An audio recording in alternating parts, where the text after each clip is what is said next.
In the heart of a peaceful suburban town, a dangerous secret was quietly unraveling behind closed doors. Susan Carmichael's forbidden affair with her stepson Ryan turned from passion to obsession, spiraling into a shocking act of violence. What seemed like a hidden fantasy ended in a chilling death that rocked the community.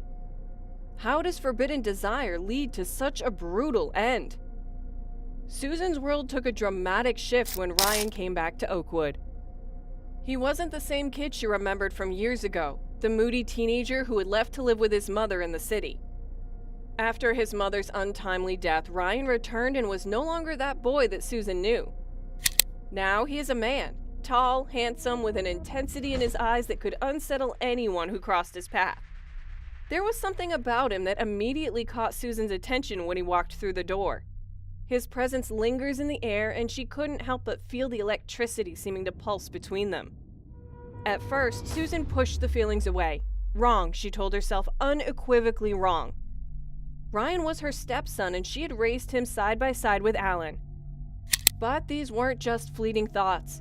It was an all-consuming obsession that took root deep inside her. Every time Ryan walked into a room, she could feel her pulse quicken. It wasn't fascination, it was a want, far more unattractive than anything she's ever known before. She could feel him watching her, and it sent chills through her spine to make her wonder if she was going mad. One summer evening, with Alan away on yet another business trip, the house felt different. The silence was almost unbearable, broken only by the quiet hum of the air conditioning. Susan stood at the sink, her hands shaking as she washed up from dinner. Ryan stood behind her, his eyes boring into her back. She knew he was there. She could feel him, thick in the air, and it was intoxicating. She'd been keeping away from him all evening, desperate to try and have control over the feelings that had been eating her for weeks.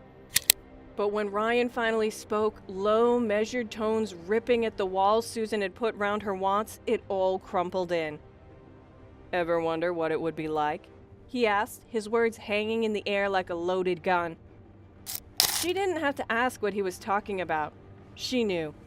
They knew. Her pulse quickened as she killed the water, drying her hands slowly like she was needing an excuse to delay the impending. Reasonable thoughts screamed at her to walk out, but her body sold out on her. She stared back at him, barely managing the speech, and the air between them was thick and suffocating. When Ryan gets closer, everything changes. This point can never be achieved again. Their kiss isn't gentle or tender, it's ferocious, a desperate smash of bodies that were aching for this moment. It was raw, reckless, and all Susan had tried to quell. And as their lips came into contact with each other, her mind started spinning out of control. She crossed a line that could never be uncrossed, and yet she didn't care.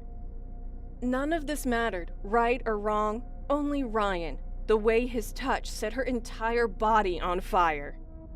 When morning came, Susan expected guilt to overwhelm her, but instead there was only more desire.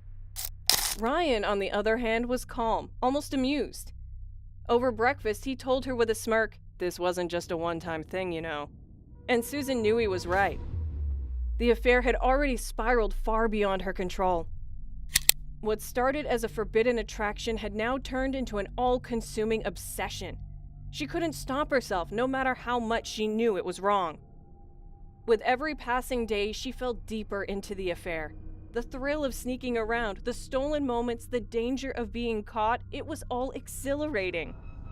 Ryan was younger, stronger, more exciting than Alan had ever been. Every touch, every glance ignited something in her that she had never felt before. But with the passion came paranoia. Susan couldn't stand the thought of losing Ryan, of him leaving her behind. She became more possessive, watching his every move, spiraling into a dangerous web of jealousy and fear. As Susan's affair with Ryan deepened, something inside her began to shift. What started as a thrilling, forbidden connection quickly turned into an obsession she couldn't control. All she could think about was Ryan, and the more she became fixated on him, the more possessive she grew. Susan's mind was spinning over every glance he gave to someone else, every time he didn't return her calls immediately. She began to see threats in everything, much like what if Ryan was losing interest? What if he was seeing someone else behind her back? The thought of him slipping away drove her mad. Day by day, Susan and her husband Alan became further apart. She hardly even cared enough to act like she was interested anymore. Alan's voice was just background noise to the constant thoughts of Ryan in her head. She made excuses for having less time with her husband and would take every chance she could to spend time with Ryan alone. Her picture-perfect suburban life was crumbling, but she didn't give a damn. All that mattered was to keep Ryan close, to keep him hers. But the more Susan hugged him, the more he wanted to get away. Ryan began acting strange. He became aloof and cold, and Susan's anxiety had no end. She failed to find her way around his head. She found herself beneath the undefined feelings going on inside him. Perhaps it was the adventure of the forbidden that kept him hooked, and the affair having gone on too long now that excitement was wearing thin. The thought that Ryan might get bored or move away from her drove Susan further into madness. She would sit and watch his every moment, dissecting everything that came out of his mouth, trying to find some indication he still wanted her as much as she wanted him. Jealousy consumed her. She felt like being sick at the mere thought of Ryan talking to other women, real or imagined. She started stalking him as he left for his venture to gather proof of her instincts. Every conversation that she had with him was another betrayal.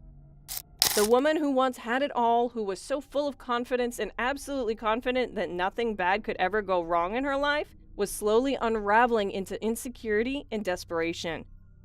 It wasn't love anymore. It had turned into an intense and toxic addiction. It didn't take long for Susan to realize what was standing in her way: Alan. Every time she thought about a future with Ryan, Alan was the only thing that ruined the fantasy. He was the obstacle, the reason they couldn't be free to be together. As the affair grew more intense, her thoughts started drifting towards darker places. What if Alan wasn't around anymore? What if there was no husband to complicate things? Susan's mind began to twist in on itself, filled with desperate justifications. At first, she fought it. The idea of removing Alan, of ending his life, felt too extreme. But as her obsession with Ryan deepened, Susan's logic became more twisted. She started convincing herself that Alan was holding them back, that without him, she and Ryan could finally be happy. It wasn't about killing her husband out of hatred. It was about clearing the path to a life where she and Ryan could be together, without guilt or fear. Alan's work trip felt like the perfect opportunity for Susan. She knew the route he'd be taking, a long stretch of highway known for accidents. The idea had been festering in her mind for days, a grim solution to the obstacle standing between her and Ryan. All she had to do was make an anonymous call, report a reckless driver, and stage it so Alan's death would look like a tragic accident. No one would question it. The plan seemed foolproof in her mind, a way to finally be free. That night, with Alan already on the road, Susan stood in her living room, fingers trembling over the phone as she prepared to make the call. Her heart pounded with a mix of fear and determination, but just as she was about to dial, the door swung open. Ryan walked in, his face pale as he realized what she was about to do. Susan's obsession with Ryan had reached a dangerous boiling point. The moment he told her he couldn't do it anymore, that he was done with her, something inside of her snapped. She couldn't leave him alone, not after everything she had done for him, not after the lengths she was willing to go. Her hands trembled as she watched him gather his things, preparing to walk out of her life forever.